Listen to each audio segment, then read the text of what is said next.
Exams के लिए आपको 3 टिप्स दे रही हूँ। सबसे पहली एंड इम्पॉर्टेंट, कि आपने जो भी किया है अभी स्टडी, जो भी छोड़ा है, सपोज इंडेक्स कुछ छोड़े आपने, वो इंस्टीट्यूट को थोड़ी पता है कि आपने ये छोड़ा है वो छोड़ा है। जितना भी किया है उसको अच्छे से रिवाइज करो एंड चले जाओ एग्जाम में। क्योंकि हर एक इंडेक्स से एग्जाम में हर क्वेश्चन नहीं आने वाला है। कुछ ना कुछ ऐसे इंडेक्स हो गए ना जो इंस्टीट्यूट ने भी कवर नहीं किए क्वेश्चन पेपर में। और सबसे मेन चीज, आपको 6 क्वेश्चंस आएंगे, उसमें से आपको 5 में से 4 लिखने, फर्स्ट तो कंपलसरी है। तो वो जो 5 आ रहे हैं उसमें भी आपको चॉइस है एक छोड़ने का, तो उसमें भी आप बेस्ट ही चूज करोगे ना, जो आपको आ रहा है वही लिखोगे। तो जो नहीं आ रहा है तो वैसे भी नहीं आ रहा है, वो आप लिखोगे भी नहीं। इसलिए टेंशन मत लो, बिंदास जितना किया है उसको बार बार रिवाइज करो, कॉन्फिडेंस रखो खुद पे, ये बहुत इंपॉर्टेंट है। अगर यहाँ पे आपने सेल्फ डाउट क्रिएट किया ना, तो फिर आप एग्जाम में अच्छे से अपियर नहीं हो पाओगे। क्योंकि इतनी मेहनत की ना, इतने मेहनत से पढ़ तो रहे हो, किस दिन के लिए पढ़ रहे हो, ये 3 घंटों के लिए तो पढ़ रहे हो। और जब ये टाइम नजदीक आ रहा है तब आप टेंशन में जा रहे हो, ऐसे मत करो। कॉन्फिडेंस रखो एंड बिंदास पेपर में जाओ। सेकेंड चीज, अब कैसे होता है ना, एफआर का पेपर है तो वो लेंदी रहेगा ही, नो डाउट वो लेंदी रहेगा। डिफिकल्ट है तो लेंदी है। और एफआर में अगर कोई एग्जाम्शन भी ट्राई कर रहा है ना, तो उसको भी ये ध्यान में रखना है कि वो पूरा कवर कर रहा है पेपर। एटलीस्ट आप चलो 100, मैं तो बोल रही हूँ कि 100 भी नहीं कर रहे हो ना, एटलीस्ट 90-95 तक आपका कवर हो जाना चाहिए। ऐसे सारे क्वेश्चन सिलेक्ट करो जो आपको अच्छे से बन पा रहे हैं आपसे।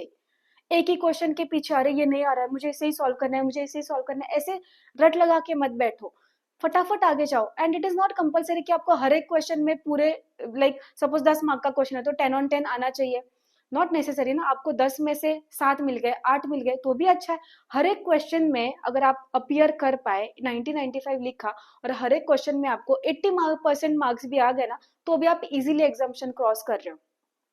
एंड फर्स्ट क्वेश्चन में भी जितना हो सकता है उतना करके आओ, छोड़ो मत कुछ भी। अगर छोड़ोगे ना तो फिर आप आपके एग्जाम्शन का या आपके पास होने का ही स्कोप कम कर रहे हो। इसलिए वो मत करो, लेंदी तो रहेगा। अगर आपके लिए लेंदी है तो पूरे इंडिया के लिए लेंदी है। जो भी वो एफआर का पेपर लिख रहा है उसके लिए वो लेंदी है। एंड एफआर का पेपर इंपॉर्टेंट क्यों होता है? Because it is your first paper. अगर वो पेपर आपने पूरी हिम्मत से, शिद्दत से जाके अपियर किया ना, तो आपको आगे के सारे पेपर्स अच्छे देने से कोई नहीं रोक सकता। हाँ, लाइक 19-20 हो सकता है पेपर डिफिकल्ट आ सकता है, लेकिन उसमें भी आप कितना पेशेंस रख रहे हो, कितना शांत रख रहे हो खुद को, एनालाइज कर रहे हो कि मुझे ये डिफिकल्ट पेपर में भी मुझे क्या आ रहा है, मैं क्या अपना बेस्ट दे सकता हूँ। अगर वो आपने एनालाइज कर लिया ना, तो you are done. And the last thing, तीसरी इंपॉर्टेंट, वो भी इंपॉर्टेंट है, सिली मिस्टेक्स। कभी कभी क्या होता है कि पेपर एवरेज या इजी भी आ जाता है, and what you do is you tend to make silly mistakes. Totalling error कर दिया, या फिर 3 डिजिट का 2 डिजिट में लिख लिया, 5 डिजिट का 3 डिजिट में लिख लिया। ऐसे एरर्स मत करो, दिमाग शांत रखो। एक सोचो ना, आप इतनी मेहनत क्यों कर रहे थे, इतनी मेहनत आप ये 3 घंटों के लिए कर रहे थे ना, उसमें आप शांत होने चाहिए।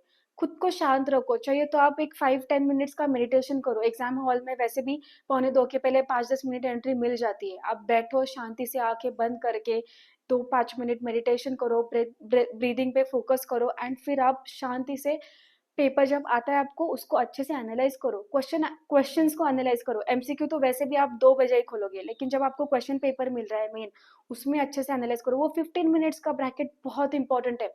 उसमें आप कौन से क्वेश्चंस चूज कर रहे हो, कौन सा छोड़ना है, ये अगर आपने उस टाइम पे डिसाइड कर लिया ना, अगर वहां पे आपको कंफ्यूजन नहीं है तो आपका बहुत टाइम बच रहा है। वो 15 मिनट्स बहुत अच्छे से यूटिलाइज करो, एंड फिर देखो आपका पेपर कैसे जाता है। फिर आप कंप्लेन कर ही नहीं सकते कि मेरा पेपर अच्छा नहीं गया या कंप्लीट नहीं हुआ।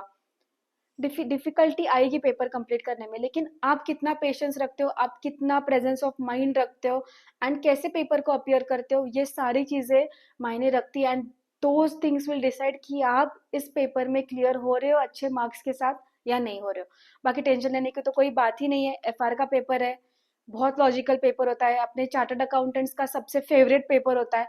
तो अच्छे से करना, and yes, all the best. Thank you.